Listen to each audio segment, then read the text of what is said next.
它这个位置是在海尾寮排水的一个下游哈。海尾寮排水没有整治之前，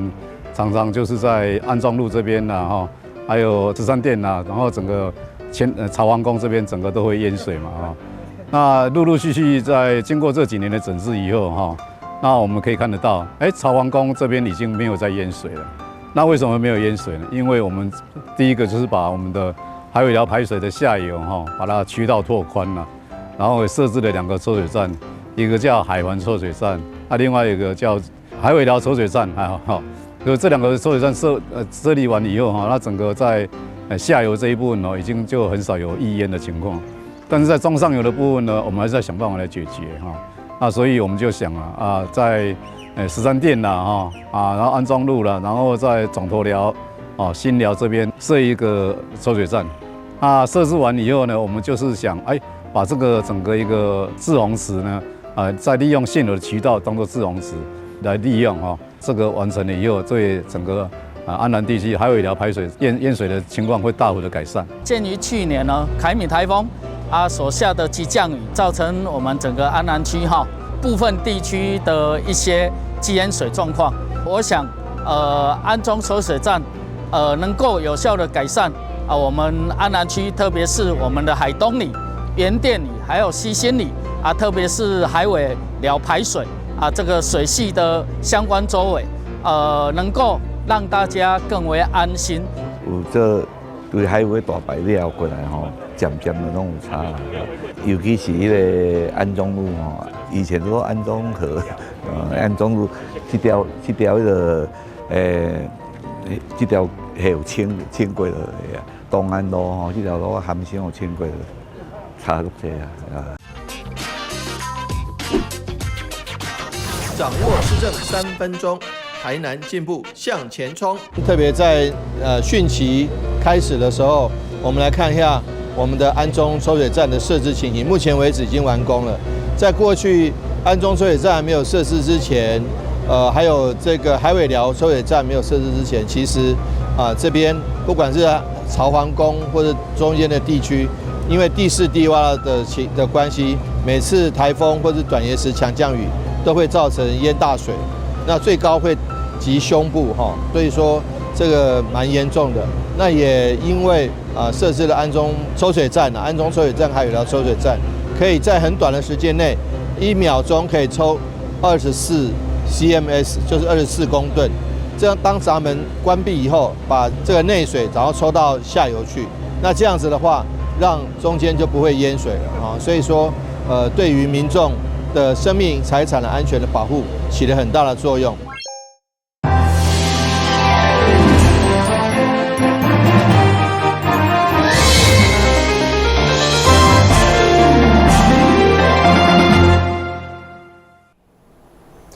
另外是估计欢收看7月22号的中嘉台南电新闻。这摆风台台南伫灾后复原的期间，因为也是持续有落雨，出现不少环境的积水需要清除，加上天气愈来愈热热，容易产生病媒网，所以台南市添加这防治中心，特别伫北区圣安芳草运动公园办理防治宣导会，强调防疫无撇步，就是循道清刷。风雨过后，民众要特别注意环境积水问题，尤其现在阁是夏天，更容易滋生病媒网。市长委替近期视察灾区时，就袂少民众向伊反映网变高，因此清理积水是风灾过后防疫首要任务，特别是棚布顶临时的设施，更是要加强巡查。这次台风过后连日下雨，那下雨之后就会反复会积水。那这些细节都是容易忽略的地方，因此呢，我们特别的提醒大家，也努力的请环保局跟卫生局来做好一些跟民众一起携手做好登革热防治，千万不要因为大家这个灾区复原的工作，结果就因为忽略了积水的部分，引起了登革热流行。因为在风灾后，我们有非常多的环境的废弃物，那很多的这个积水容器所以请大家不要忘了每周至少1次巡道清刷。那这一次在灾区还有一件非常值得我们关注的事情，就是我们的帆布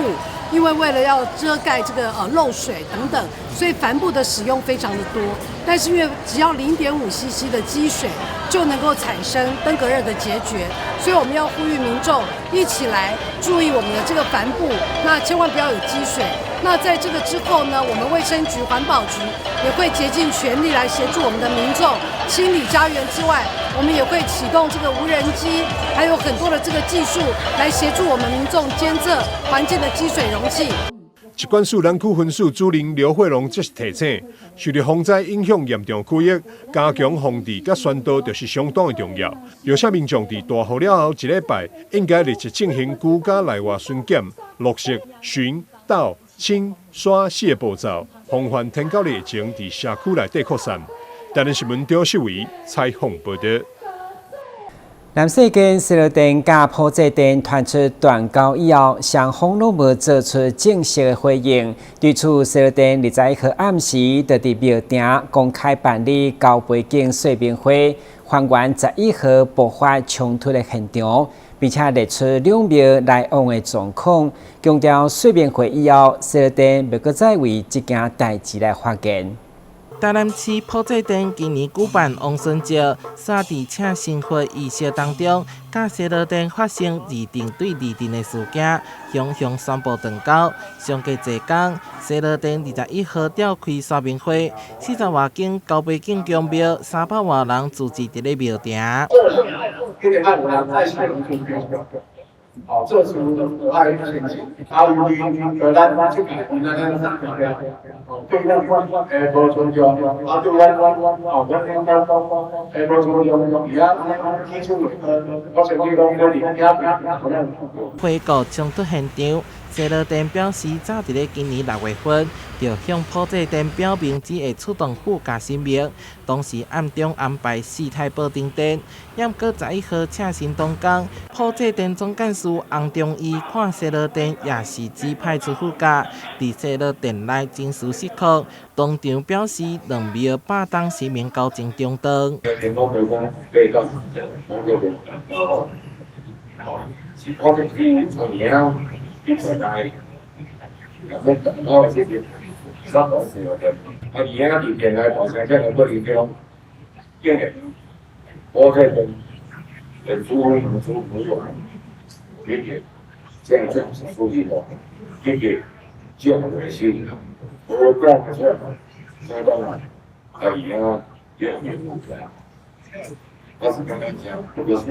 西乐店这一步说明，甲有强庙的交情向来是庙对庙，委员会对委员会的关系，从来毋是神明对神明的交陪。而埔仔店二定开工到达77档，嘛无霸当交陪争议之说。新营太子宫坐中尉是去年会议就已经知影，由原持续体可以丢比全力配合王孙节。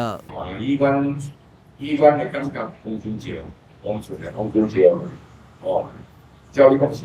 都是保持互相。相关的3届我们关注过，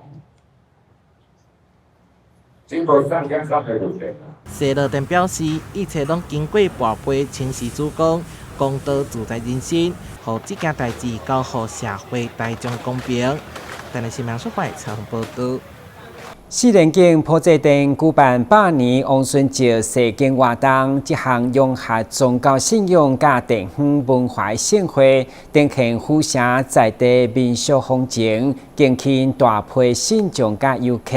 其中，大观亭树顶行祭宫、全台开基樱花宫等20外间宫庙，拢联合顶灯，场面相当热闹。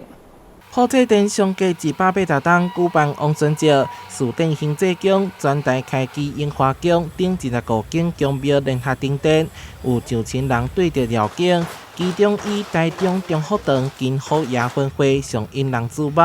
除了讲这尊王挂着大金牌，还有2名上水的女星行伫头前。因为今天下雨呢，我们平常的裙子都是比较重一点的，然后特别选这套是因为为了方便比较好走，不然下雨天裙子湿了很难走。咱的信用宫是为着要称赞的祖庙永华宫。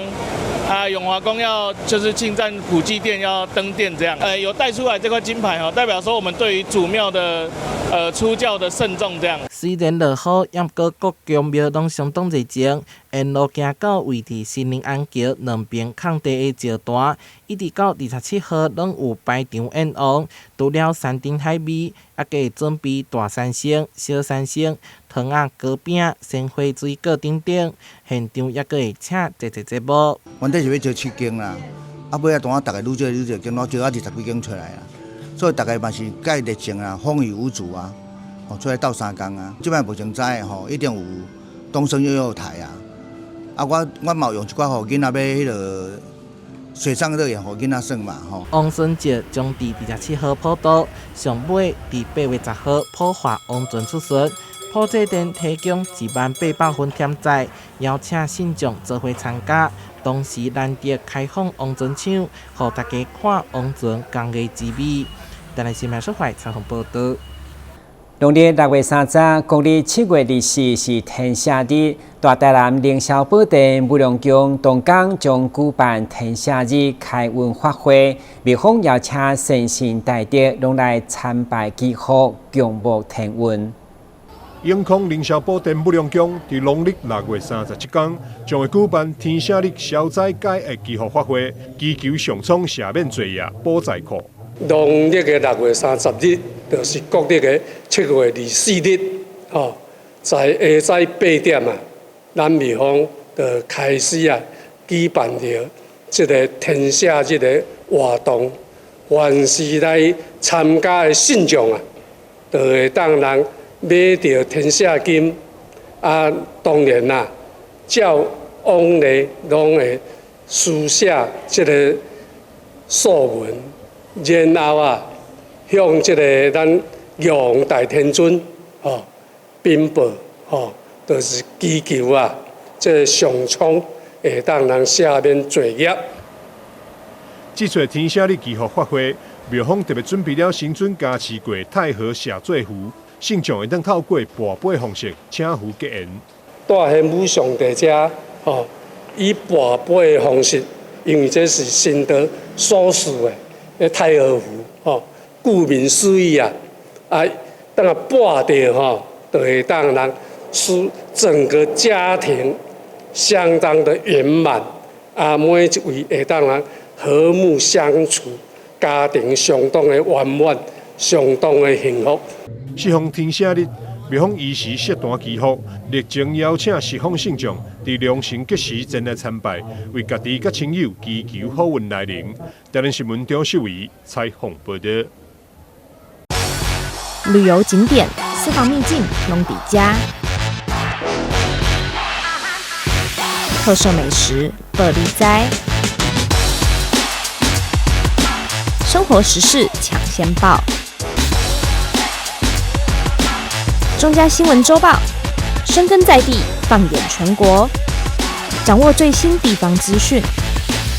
每周6下午1点，就在高雄都会台。一般卖肉粽拢是伫市区闹得的所在，不过伫高雄有一间肉粽店，则是伫家己徛过三合院来经营。头家卖是传统的南部粽，口味真清甜，用料阁真实在。不过因为地点歹找，想要食到也需要靠淡薄仔缘分才会当找到。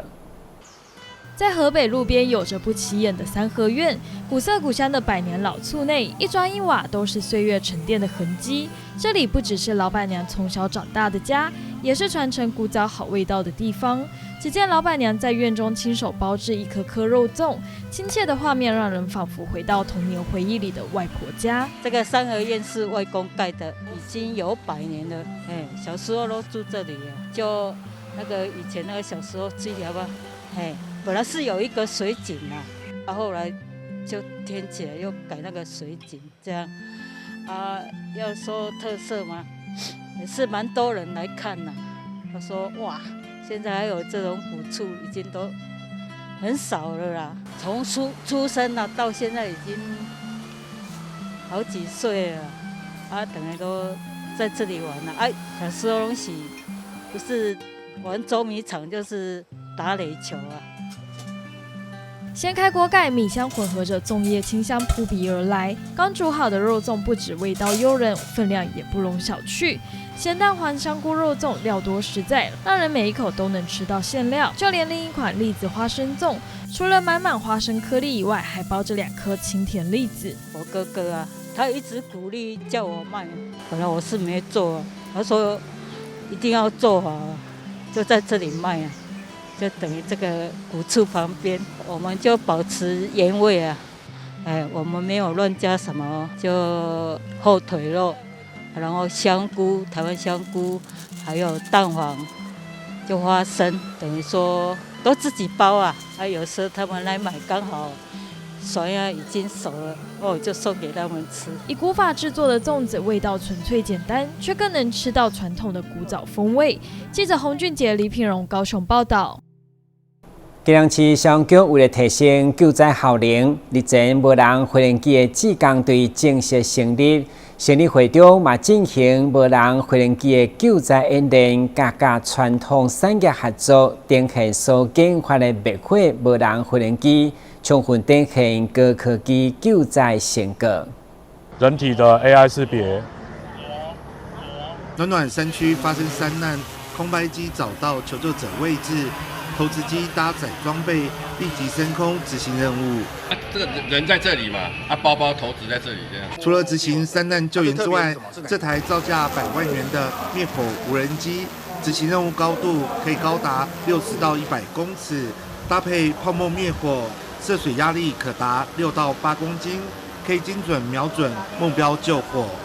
这台大载重的无人机，它特殊之处是它搭载了泡沫救灾系统。这个也是目前首创的，因为泡沫系统它的灭火效能值是相当高的。那针对高楼层的部分，在60米以上，大载重的无人机都可以很轻松的将我们1寸的水带系统拉至60米以上的高空，进行高空的这个泡沫的灌救。结合民间及消防局等单位，基隆市消防局无人机志工队举行成军仪式，局长尤嘉义亲自授旗，邀请了市议会议员、民间单位共同验收成果。它可以做灾情的征收、监控、AI 的人体的辨识，以及相关救援物资的投掷，甚至我们在这一次的今天的成军典礼里面。还包括我们有跟厂商合作，那也研发出可以进行灭火的这个无人机。那这个我相信在未来应该有很大的功用，对于我们救灾的时候。基隆市消防局无人机志工队成军，队员都经过无人机专业训练考照，还特别聘请基隆在地无人机教育团队台旭公司负责培训队员。已经有35人取得专业证照。针对我们国防这块，像退辅会，我们也有做那个教育训练的这个提供外，那我们因为我们公司在基隆嘛，那我们也是本着一个回馈家乡的这个概念。那目前我们无人机志工队，那我们也是把它做一个训练，然后提供我们的术科考试，然后还有我们的无人机的培训。那最主要是我们协会成立在这个无人机的应用是最早期的，那目前都在协助我们所有消防警义消的一个搜救任务。那在跟基隆消防局这边的配合，包括他们的一个成军在早期的部分就是已经都在协助他们的一个实务的一个应用。基隆地形多山临海，海域腹地广阔。加上山区幅员辽阔，基隆无人机志工队成立，对于消防局救难救灾可说是一大利器。我们现场看到无人机，它有分为搜救型、侦察型，甚至是还有领先全台的灭火型的无人机。那民间的力量真的非常的无穷尽，也希望市府还有相关市议会能够更重视人才的培训，来培训出训练无人机操作的人才，让救援更可以有更好的帮助。因为暖暖区的山境非常的绵密。所以比如说他可能去了暖冬峡谷之后，他就会不小心就找不到了。那过去都是透过队员以及说志工队的方式直接去寻找，那现在有了无人机的登场之后，它至少可以在空中先做热感应的探视，然后甚至做物资的投递。那我相信这都有助于让暖区的这个山径的这个走失的情况得到改善。而且除了山径的搜山之外，其实像是在海上的搜救，也是接下来就是无人机志工队、无人机队非常非常重要的地方。消防局无人机志工队成军，从地面到高空都能够全面掌握。记者黄少明基隆报道。热天一到，松山文创园区创下100万人好评的夜间消暑活动各种出炉。今年推出了茶音乐、茶运动以及茶市集3大夜间的体验，邀请大家走出冷气房，做回来享受。也挑起来，来延伸手脚，随时可以休息，记得不勉强哦。来吐气，弯曲手和脚。在著名的巴洛克花园做瑜伽。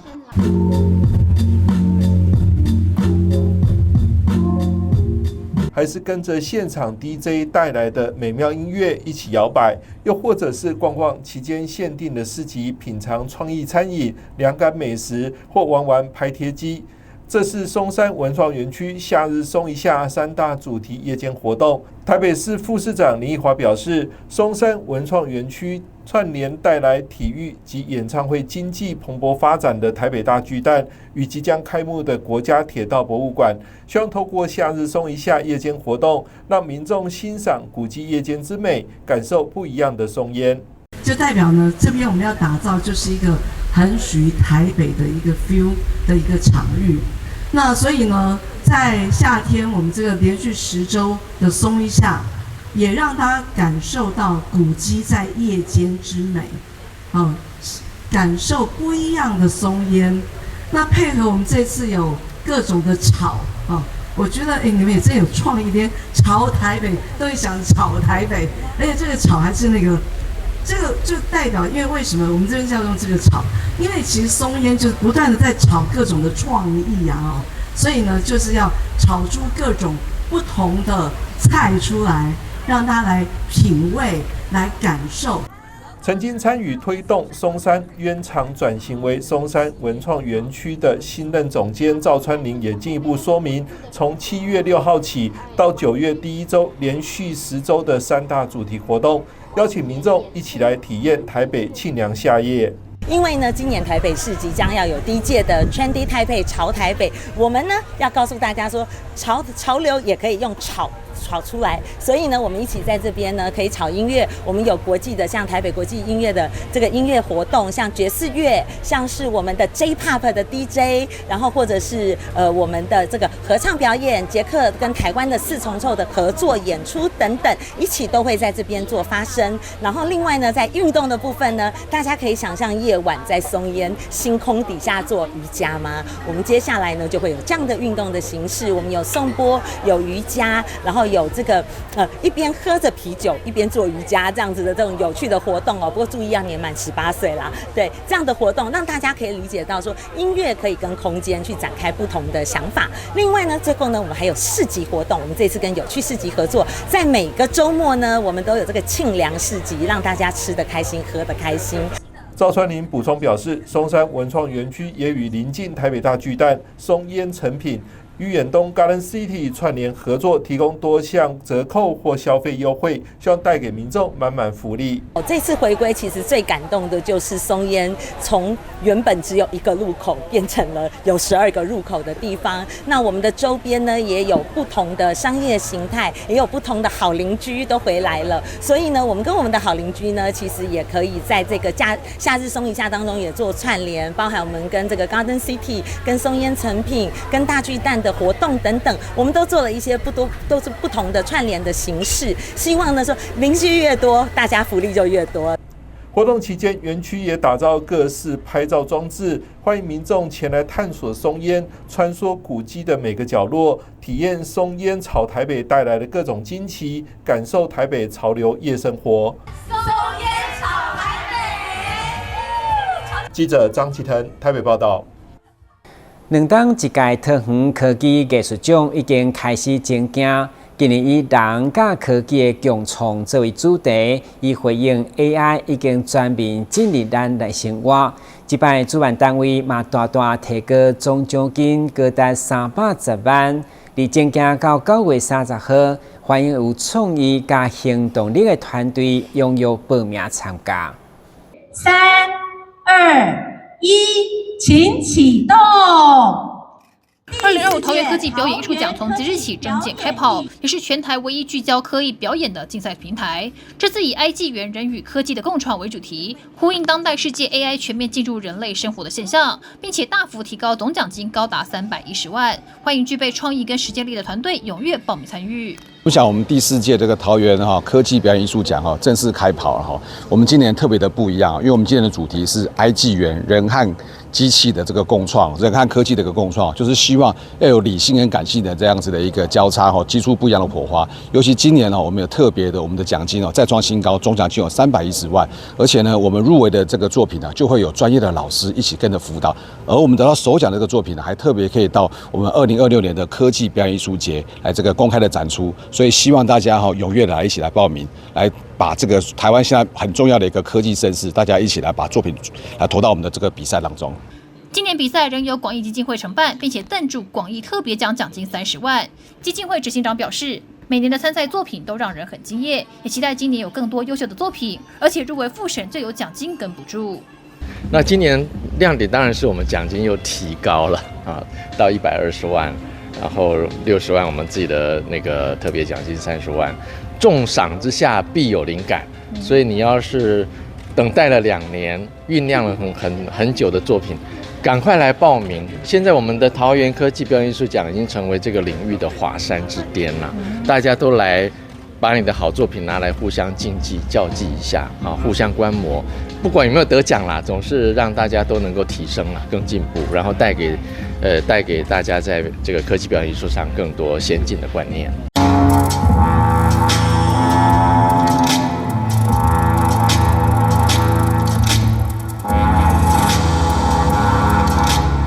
政见记者会中也邀请上一届的竞技组首奖音速死马团队带来开场表演《残骸骑车》，用 AI 技术创造跨越空间跟感官的沉浸式体验。他们觉得桃园科技艺术奖可以鼓励更多创作者，非常有意义。科技表演艺术奖，然后我们就是用这个东西，其实我们今年就发展了不同的作品，这样。那当然，我想就是我们可以看到前几届的得奖者，他们也是因为拿到这个奖项之后，他们有这个。不管是动力也好，或是实际上资源也好，就他们可以继续发展自己的新的作品，这样。那我觉得这个奖项对我们来说，我觉得最重要的就是一个某个好处，这样。对，更多动力。2025桃园科技表演艺术奖征件到9月30号，金奖有120万元奖金，入围复审的团队也能获得5万元入围奖金及15万元的创作补助。得奖团队将获得专业师资辅导、工作坊或者是讲座交流，并且在2026年桃园科技艺术节进行作品首演，邀请创作者们一起来挑战科技跟艺术跨界的无限可能。接下来为一团报道。感谢收看7月22号的中嘉台南电新闻，我是顾文杰，咱再会。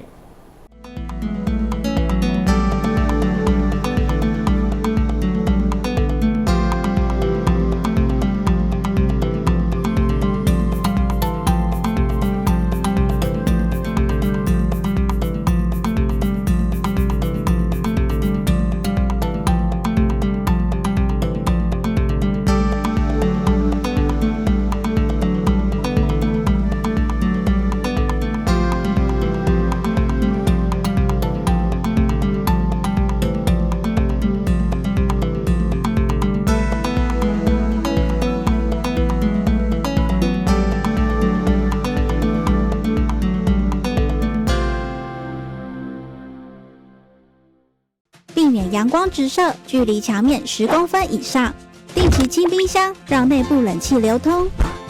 温度设定26到28度，家电扇助循环。睡觉定时4小时，滤网2周洗一次，提高降温效率。更换 LED 灯具，省电50%。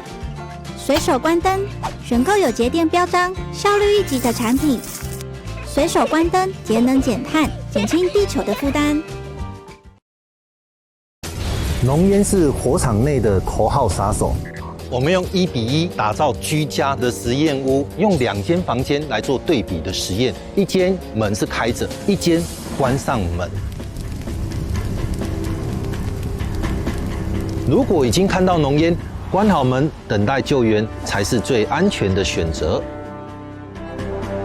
发现火灾时，当你看到浓烟了，请尽速将房门关上，